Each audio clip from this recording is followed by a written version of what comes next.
我是恐怖游戏 NPC， 穿成虐文女主。我干脆吊死在教室的吊扇上，随着开了5档的吊扇360度疯狂旋转。无所谓，主打一个吓死所有人，反正看见尸体害怕的不是我，哈哈哈。我是恐怖游戏里的金牌 NPC， 没有我吓不到的人。但由于我业绩太突出，吓得老太太突发心脏病，穿越局决定将我送到狗血虐文里做女主。但开局我就被一群小太妹堵在了教室里。你要点脸行不？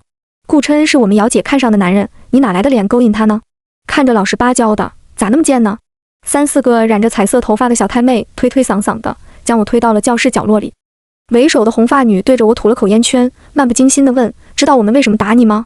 我沉默。我知道，我当然知道啊，我可是虐文女主啊。我叫祝角，曾经是祝氏的大小姐，也是风光无限的金圈小公主。可祝氏一朝破产，我成了丧家之犬，无奈转学后，竟遇到了曾经被自己欺负过的保姆之子顾琛。顾琛如今已经是高高在上的大少爷，而我成为落魄的转学生。然后我们2人极限拉扯出了300章的虐身虐心剧情。但我不想做这个虐文女主，我只想做我的恐怖游戏 NPC。于是我翻起白眼，吐出了10几厘米的舌头，硕大的白眼珠里充满血丝，长长的舌头红到滴血。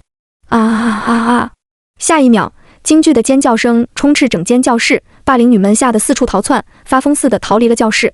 他们走后，我默默地收回了舌头，几行血泪流下，我开始伤心哭泣，呜呜，什么虐文女主开局还要被欺负啊？我只是个脆弱的小女孩，我经不起霸凌啊！悲伤欲绝之下，我决定上吊自杀。于是我吊死在了教室的风扇上。第2天一早，当值日生推开教室的门时，他差点当场吓晕。啊呀呀！值日生把手里的扫把一丢，眼泪鼻涕狂飙，嘴里爆发出惊恐的鬼哭狼嚎：祝角，祝角死了，祝角死了！越来越多的同学围在教室门口，他们都来看我的尸体。披头散发的少女挂在吊扇上随风飘荡，血泪流了满脸，舌头吐得老长。不知是谁手欠开了风扇，挂在天花板上的扇叶开始旋转，我的尸体也跟着360度疯狂旋转起来。这下学生们彻底疯了。啊，鬼呀！我被挂在开了5档的风扇上疯狂旋转，只觉得头晕眼花，听着他们尖叫，我也跟着一起叫了起来。啊！由于被吊了一晚上，声带受损，我的嗓音犹如凄厉女鬼。忽然上吊绳断了，我掉下来了。我的头晕乎乎的，站不起来，我只好披散着头发在地上爬行。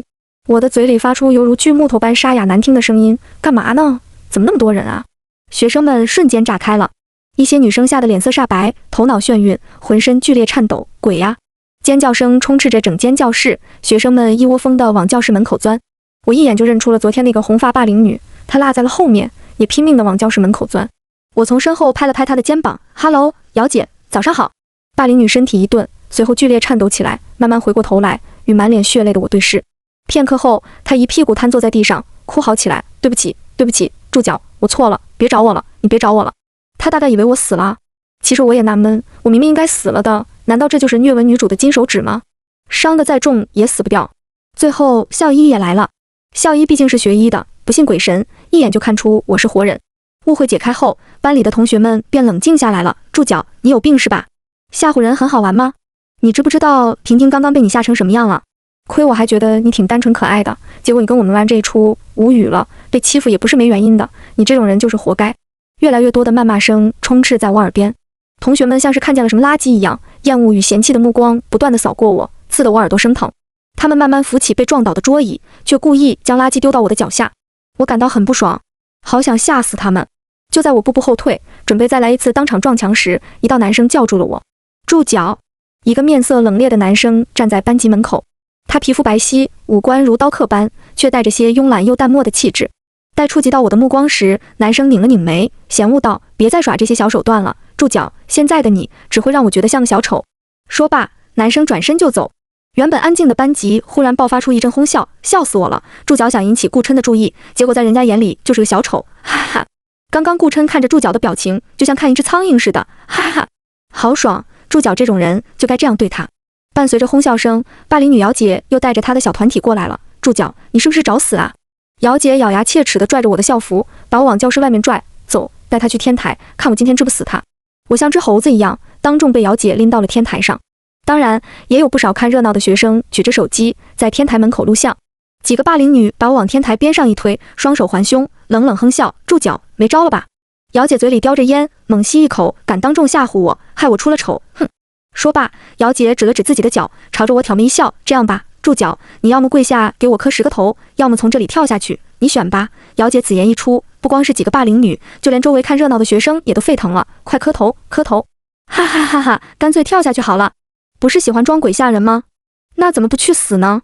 录像已开，期待，哈哈哈。我看了看姚姐，又看了看围在天台的一群学生。哎，作为恐怖游戏的金牌 NPC， 给人磕头这种事，我可做不来。那我还是选择我喜欢的吧。于是我身体微微往后仰，当着天台上20-30个学生的面，从6楼坠了下去。啪一声，我的身体一半摔成了肉泥，流了一地的血。天台上的人声停顿了2秒。啊啊！他真跳了！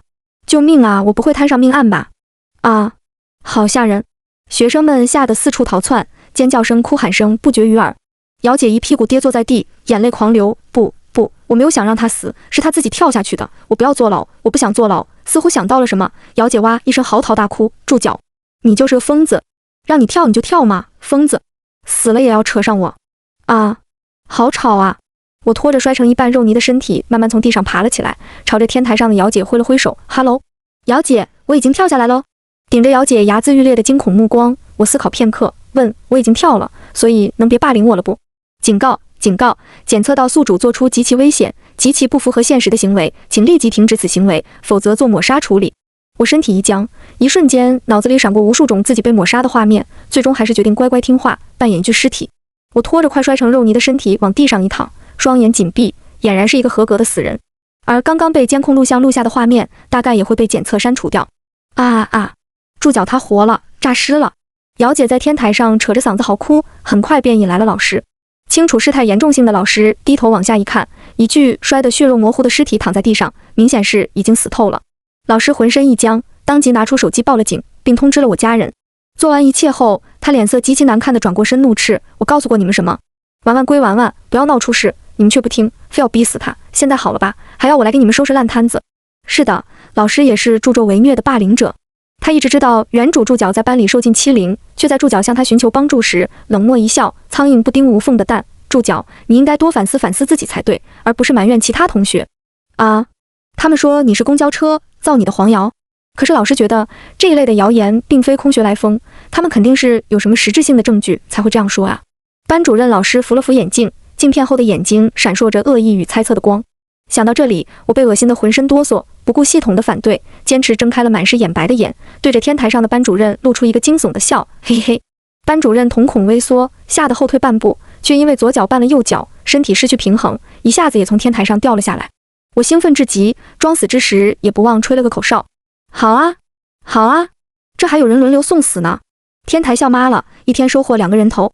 啊，王老师也掉下去了。王老师，您没事吧？学生们往下一看，班主任掉落时，由于碰到了空调外机缓冲了一下，所以他并没有被摔死，只是差点摔断了腿。他躺在我旁边，痛得直抽泣。我恶念突生，在只有我和班主任看得到的角度，对着他吐了吐舌头，奈何嘴一张开，血沫子混着口水就流出来了。从班主任的角度看，一个浑身是血的女鬼瞪着满是血丝的白眼球，哇一声喷了一口血。班主任身体剧烈颤抖，嘴里发出呵呵的喘息，忽然极具痛苦地捂住了心口。哦豁，心脏病犯了。这次我是真没忍住笑出声来。很快，我的家人来了。原主家里破产后，爹妈都上吊自杀了，他的抚养权落到了二叔二婶身上。一进了学校，二婶不断地骂骂咧咧，小贱蹄子，一天天的，净给我惹事，老娘非得弄死这小贱蹄子。一旁的校领导默默提醒一句，助脚从6楼跳下来，已经没有生还的可能了。二婶一愣，似乎想到了什么，随后换上一副更加恶毒的嘴脸，老娘养了他1年，他就这样死了，那老娘给他看好的亲事怎么办？刘瘸子还等着要媳妇呢。待看到我的尸体后，二叔二婶倒吸一口凉气，死得真惨啊，甚至旁边还躺着个男的，像是拉了替死的。二婶刚想骂人，却被二叔打断，我们家的掌上明珠死在你们学校，你们必须给个说法。二婶一听，眼睛一亮，对，赔钱。说完，二婶从口袋里掏出手机，打开某短视频 app， 将我的尸体和学校录了个像，并配上一首极其悲伤的纯音乐。各位朋友评评理啊，我的孩子被这吃人的学校逼死了。校领导和老师们急忙拦，可二婶还是将视频发了出去，并迅速地锁上了手机。校领导气得脸色难看，孩子没了，我们也觉得很惋惜，可你不能平白无故地抹黑学校。二婶双手叉腰，一副蛮横不讲理的模样，往地上一坐，反正助教是死在你们学校了，我不管，200万，不然我就闹到教育局去。200万，一个多么让人眼馋的数字。眼睁睁看着救护车进了学校，二婶眼珠子一转，在二叔耳边嘀咕，不能让这小蹄子上救护车。刚刚我好像看见他身体抖了一下，要是没死被救回来了怎么办？干脆拉火葬场烧了吧。嘶，偷听得我倒吸一口凉气，真狠啊！这到底是什么超级大虐文？原书里除了注脚，几乎是没有一个好人。这是什么地狱级难度？然后二婶以孩子死都死了，就不折腾了为理由，将我从地上拖了起来，非要带到火葬场火化。警察们急忙拦，好说歹说是拦住了。二婶臭着张脸，你们是想让我家孩子死了都不能入土为安吗？遇到这种蛮横不讲理的人，警察也很难办。就在双方僵持之际，我醒了，我身体抖了抖，啊，身体好痛。二婶脸色僵了一瞬，一只脚踩到了我的身上，用力碾，似乎是想把我踩死。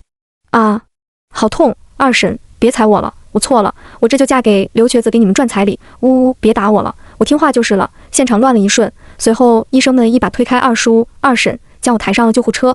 到手的200万飞了，二婶自然不饶人，扑到救护车上去抢人。他不是注脚，注脚已经死了，这是被鬼上身了。你们快把尸体还回来，让他早点入土为安。警察再也难以忍受，反手把二叔二婶铐了起来。你们涉嫌虐待孩子，跟我们走一趟。我被送进了手术室抢救。为了让这一切变得合理，系统疯狂补救，最后医生们得出结论，我是掉落时也碰到了空调外机，伤得很重，但并不致命。理由很牵强，但是除了这个，系统想不出更好的死而复生的解释了。手术很成功，我躺进了重症监护室里。一个护士小姐姐坐在我的床边，每天与我说说话。你的二叔、二婶还在被拘留，警察甚至在你二叔手里找到了偷拍你的照片。哎，可怜的孩子，你都经历了什么呀？我也叹息。昔日里风光无限的金圈小公主，如今却躺在重症监护室里无人探望。如果注脚的爹妈还活着，怕是要心疼坏了吧？注脚，一道有些熟悉的冷冽的嗓音在门口响起，是顾琛，本虐文的男主。少年穿着一身休闲装，双手揣兜，脸上带着几分漫不经心与冷冽。他咋能进来的？但我转念一想，顾琛现在已经是豪门小少爷了，能进来探望我，怕是动些关系。注脚，你究竟想做什么？顾琛站在我的床边，冷漠的眼中闪过一抹厌恶，先是试着引起我的注意，然后又在学校发疯吓人，现在又把自己折腾进了医院。你到底知不知道你在做什么？我觉得眼前这人似乎是有什么毛病，自己一个人就能脑补出一大堆东西。我没忍住，问了他一句：“哥们，你是不是脑残？”这哪里是虐文男主，这纯神经病。我躺在床上扭过头，懒得看他，可顾琛却蹬鼻子上脸，直接在旁边坐下了。注脚，你现在还有脸悠闲地躺在这里？你知不知道王老师因为你突发心脏病去世了？班主任王老师死了。我震惊到忍不住翻了个身，与顾琛对视。卧槽，真的假的？我拿人头了，真是天大的好消息啊，值得普天同庆。似乎是我脸上的兴奋刺痛了顾琛，他忍不住站起身怒吼：“注脚，你到底有没有良心？王老师可是你的恩师，如今他被你害死，你还有脸高兴？”我忍不住翻了个白眼，你装 M 圣母呢？顾琛脸上的表情如调色盘一般精彩。最终，他冷冷地吐出一句话：“注脚，我真是不知道你是从何时变得如此恶毒又冷漠的。谢谢你啊，我就爱听你这样夸我。”被我的不要脸深深刺痛，顾琛气得转身离去。我打了个哈欠，觉得有点犯困，头一歪便睡了过去。这一睡不知过了多久，我被一阵十分不雅的声音吵醒，迷迷糊糊睁开眼，见之前走掉的顾琛不知何时又回来了，怀里还抱着个娇媚漂亮的女生，两人正亲嘴，亲得十分忘我。见他俩没注意到我，我默默地拿起床头的手机，给他俩录了个像，发到了某短视频平台，并配文：自己尊敬爱的恩师心脏病突发去世了，学生悲伤欲绝，决定好好对待死去的恩师最疼爱的女学生。是的，这个女生也是我们班的，叫齐宇，算是霸凌者小团体的一员，曾经是王老师最喜欢的女生之一。此时已是深夜，顾琛和齐宇两个人吻得难舍难分，眼看着就有几分要往深处发展的意思。而病房里的监控摄像头也被顾琛弄烂了，我不禁感叹，有钱真的可以为所欲为啊。不久后，更加暧昧的声音传出：“小心点，哎呀，别吵醒了注脚，你不是很喜欢？”注脚那么喜欢你，他要是知道我们在做什么，会不会骂我呀？嘻嘻。躺在床上装死的我默默翻了个白眼，搞笑，我可不喜欢哪什么顾琛，别瞎给我扣帽子。这两人真是有病，放着那么多宾馆不去，非得跑到我的病房里来。伴随着声音越来越大，两人的战况愈演愈烈，我想装死都难，躺在床上简直煎熬至极。大概过了15分钟，那两人结束了，顾琛去了厕所，病房里只剩我和齐宇两人。注脚，我知道你已经醒了。上面传来齐宇得意洋洋的声音。我睁开眼睛，与一脸骄傲的齐宇对上视线，他一副十分满足的模样，正慢条斯理地系着扣子，见我睁开眼，他难以控制自己上扬的嘴角。住脚啊！你现在心里是不是已经难过极了？顾琛他喜欢的不是你诶，他连看你一眼都觉得恶心，刚刚却抱着我，和我做那样的事，嘻嘻。我扭曲一笑，是啊，是啊，我可太嫉妒了。说罢，齐宇的目光撞进了我的瞳孔深处，他的眼神渐渐失去焦距，他这是进入了我给他制造的深层恐怖幻境。作为一个恐怖游戏里的金牌 NPC， 没有一些超自然的能力傍身怎么行？如果说其他人只是原文里的普通配角，那这个齐宇绝对算得上是全书最恶毒的一个配角，并且死去的王老师也并不是表面上看起来的那么清白，他猥亵女学生，齐宇就是其中一个。奈何齐宇这人似乎脑子有问题，被王老师猥亵的多了，他开始喜欢上王老师了，并心甘情愿地为他怀了孩子。但是随着剧情发展，王老师猥亵学生这件事被原书里的注脚曝光，王老师身败名裂。齐宇为爱复仇，主动接近顾琛，甚至把注脚卖给了不正经的理发店，害得他差点沦为小姐，最后又害得注脚流产，差点一尸两命，真的坏。而现在王老师死了，齐宇心里怕是已经恨不能亲手宰了我。幻境中是一间办公室，齐宇看到他最爱的王老师坐在办公桌后面，朝他伸出了咸猪手。齐宇，过来。齐宇像是着了魔一样走了过去，随后王老师脸上露出一抹齐宇十分熟悉的猥琐的笑，咸猪手在齐宇身上来回游走。宝贝儿，老师可想死你了。此时齐宇隐隐约约觉得自己好像忘掉了什么，但他十分沉迷王老师带给他的欢愉，两人抱在一起难舍难分。忽然王老师裂开了，就是字面意义上的裂开了，像是被机器切割一样，王老师整个人从中间裂开一条缝，随后身体被分成了两半，中间的切割面十分光滑平整。即使被切割了，王老师的嘴巴仍然能动，嘴里嘟嘟囔囔念叨着什么。齐宇身体不受控制地凑上去听，我罪该万死，我该死，我不该猥亵女学生，我不该带头霸凌助教，嘟囔了无数遍之后，当着齐宇的面，王老师炸了，血肉被炸得满天飞，溅了齐宇一脸。齐宇愣了几秒，嘴里爆发出惨绝人寰的尖叫。幻境结束，齐宇看着熟悉的病房，忽然想起自己最爱的王老师已经突发心脏病死掉了。愣了几秒，齐宇抱起，一把拔掉了我的氧气罐，并发疯般地将病房里的器械砸的砸，摔的摔，一件不留。助教，都怪你，全都怪你！我肚子里已经有了他的孩子，你要我怎么办？齐宇爆哭，他是个孤儿，从小没人疼没人爱，是王老师给他买了人生中第一件300多块钱的裙子，请他吃了第一顿大餐，并告诉他以后他养着齐宇。齐宇爱王老师吗？或许吧，也可能只是留恋这来之不易的温暖。眼睁睁看着齐宇搬起一件器械便要砸我，门口忽然传来医生的吼声，住手！几名医生冲上来将齐宇控制住，并迅速给我带上了新的氧气管，准备把我转移到其他病房。至于齐宇，大概是会被当成疯子送到警察局。而顾琛在厕所蹲了长达半个小时后，方才擦了擦屁股，起身回病房继续和齐宇腻歪。结果却被告知，齐宇忽然抱起狂砸医疗器械，已经被带到警察局了。齐宇是顾琛带进来的，所以顾琛也有责任，也一起进局子了。我坐在新的病房里笑妈了。要知道，刚刚那可是在重症监护室啊，里面的医疗器械都是救命用的，齐宇却全都砸坏了，把他自己卖了也赔不起。至于顾琛会不会帮他赔嘛，这就不关我事喽。在确定我的身体正在逐渐好转后，我被送到了普通病房。期间，警察来找过我，他们告诉我，在我二叔的手机里，他们发现了大量偷拍我的照片和视频。我眼角流下一滴伤心的泪，呜呜，是这样的，在家的时候，二叔就多次试图猥亵我，我想报警，二婶不让，甚至威胁我如果敢报警就把我嫁给刘瘸子，刘瘸子都50多岁了，打死2个媳妇了，呜呜，好害怕。眼下证据确凿，二叔这个牢事坐定了，而学校不仅要赔偿我30万，还要给我报销所有住院费用，并且曾经霸凌过我的姚姐也赔了10万，其他霸凌过我的学生也赔了不少，加起来大概有50多万块钱，这简直是太激动人心了。学校给的赔偿金一分不少，全都落到了我手里，二婶1毛钱也没拿到，来医院闹了，助教你个小蹄子，你拿那些钱干什么？那钱都是老娘的，老娘养了你1年，你却毫无良心的把钱全都吞了，你真是丧尽天良。我嘤嘤的坐在病床上假哭，一双眼睛却满是挑衅的看着二婶，朝着她做了个口型，颠婆。二婶尖叫一声，气得发了疯，一个嘴巴子狠狠扇在我的脸上，我顺势往下倒去，脑袋重重的磕在墙上，头破血流。救命啊！二婶为了赔偿金要杀我！救命啊！我的求救声引来了3、4个医生，他们迅速控制了二婶，并将我扶到床上包扎伤口。二婶人都傻了，呆呆地说：“我只是轻轻打了他一下呀，我根本就没有。”可监控拍得清清楚楚，就是二婶一巴掌把我扇飞了，大门牙差点磕没了，我真对不起助教。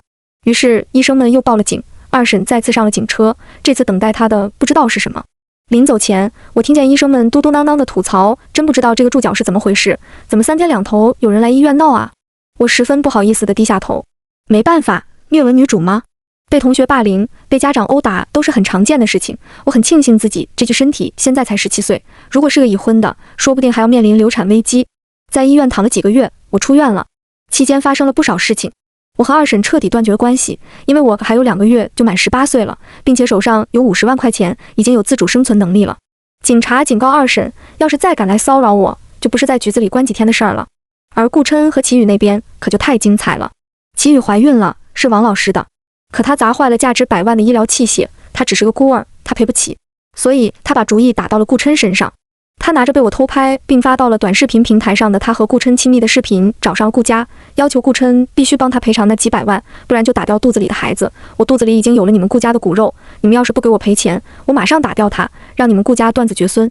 很明显是电视剧看多了。顾琛的母亲白眼一番，直接叫管家把她拖出去，哪来的疯婆子，也敢跟我们顾家攀关系？要知道，顾家如果想要个大孙子，有的是人排着队给顾琛生孩子，不缺他齐宇。但齐宇不懂，他甚至天天跑到顾家去闹，整得顾琛抛妻弃子这件事人尽皆知。我回到学校后，学生们见了我，都像看见瘟疫一样绕着走，但他们也只是对我表现出了几分排斥。可姚姐就不一样了，她可是被我制裁过的女人。我拍了拍姚姐的肩膀，向她打了个招呼，哈喽，姚姐，几个月不见，你又漂亮了。姚姐身体一僵，哆哆嗦嗦地回过头来，颤声说，住脚。我哈哈一笑，胡乱揉搓着姚姐的一头红发，是我呀，姚姐忘了我了吗？真让人伤心啊，好想吊死在教室里。姚姐身子一抖，恐怖的回忆顿时涌上心头。那随着吊扇360度旋转的上吊女时，那天台之下摔得血肉模糊却又能摇摇晃晃站起来向她打招呼的尸体，姚姐嘴里发出一声尖叫，滚开，别再缠着我了，不要再纠缠我了，我知道错了。姚姐快崩溃了，看得出来几个月不见她瘦了不少，原本就不到100斤，现在看着也就80斤出头。但是知道错了也没用，她霸凌过我是事实，谁也抹不掉的事实。我笑了笑，将手搭在姚姐的肩膀上，强迫她与我对视，来，姚姐，看着我的眼睛。姚姐哆哆嗦嗦地对上了我的视线。很好，幻境启动。姚姐一如往常走进了教室。现在是夜里11点，学生们都回去休息了，教室里只有她和她的3个闺蜜以及那个被霸凌的助教。3个闺蜜把助教堵在角落里殴打，见她进来便兴奋地说，助教今天兜里还揣着20块钱呢，明天咱们姐妹几个去买杯奶茶喝呗。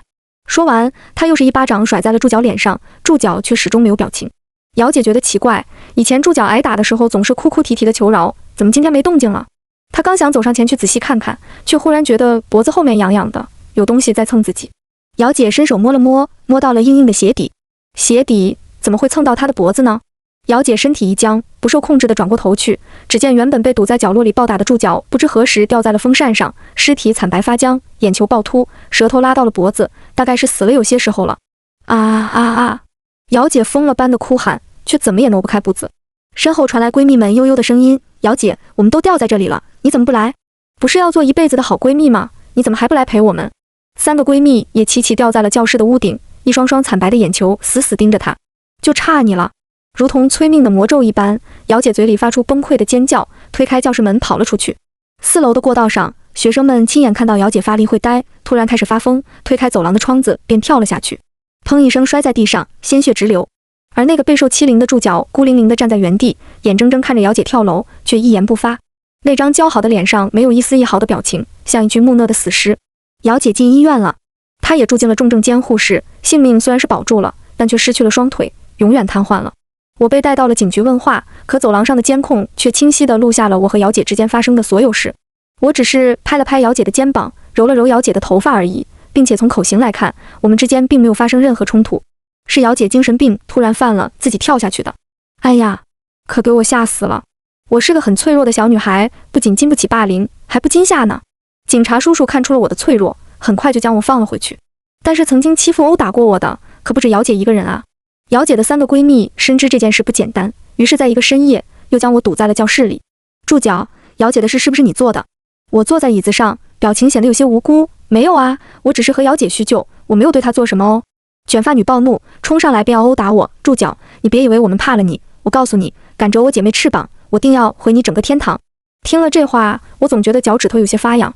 啊，好尴尬，有种脚趾抠出梦幻城堡的感觉。于是我哭哭唧唧地拿出藏在口袋里的手机，露出了已经拨打了10分钟的报警电话。嘤嘤，好可怕，还好我来之前已经报警了。3个霸凌女嘴里发出尖锐暴鸣。之前因为霸凌事件，他们家里已经赔了不少钱。他们的父母狠狠警告过他们，再敢惹事腿打断。于是3人很没义气的推推搡搡的离开了。之前说过的姐妹情谊大过天，似乎也不怎么作数了。这件事似乎就这样过去了。整个班级都在准备高考，没有人在注意我这个透明人物。姚姐的3个好闺蜜也老老实实的没有再找过我的麻烦。我偶尔无聊时会将她们拉入幻境玩玩，导致她们整个高3下学期都浑浑噩噩。而顾琛似乎好久都没来上课了。打听了打听才知道，顾琛和齐宇撕起来了，2人双双进了医院。可不得了，齐宇非说自己肚子里的孩子是顾琛的，天天去顾琛家里闹，最后顾家受不了了，报了警。顾琛觉得纳闷，提出要做亲子鉴定，如果孩子真是自己的，那自己就负责。结果齐宇慌了，死活不做，还用自杀威胁顾琛。最后在逼问下，齐宇才说了实话，孩子是老王的，哈哈哈，真的太狗血了，孩子居然是咱们班主任的。然后顾琛就和齐宇打起来了，齐宇崩溃之下把顾琛推下楼，顾琛摔成了植物人，推搡间齐宇也流产了。很不幸，齐宇已经满18岁了。顾家动用了关系，齐宇喜提银手镯一副进去了，就挺意外的。这2个人我都没怎么整过他们，结果他俩自己蹦跶的挺欢，一个成了植物人，一个蹲监狱去了。男主和恶毒女配也算双向奔赴了。祝角是个很聪明的女孩子，如果没有这些霸凌者，她绝对可以考上一个好大学的。在高考前夕，祝角回到了自己的身体里，这也是我第一次和祝角相见。他拍着胸脯，露出一个十分恐慌的表情，救命！太恐怖了！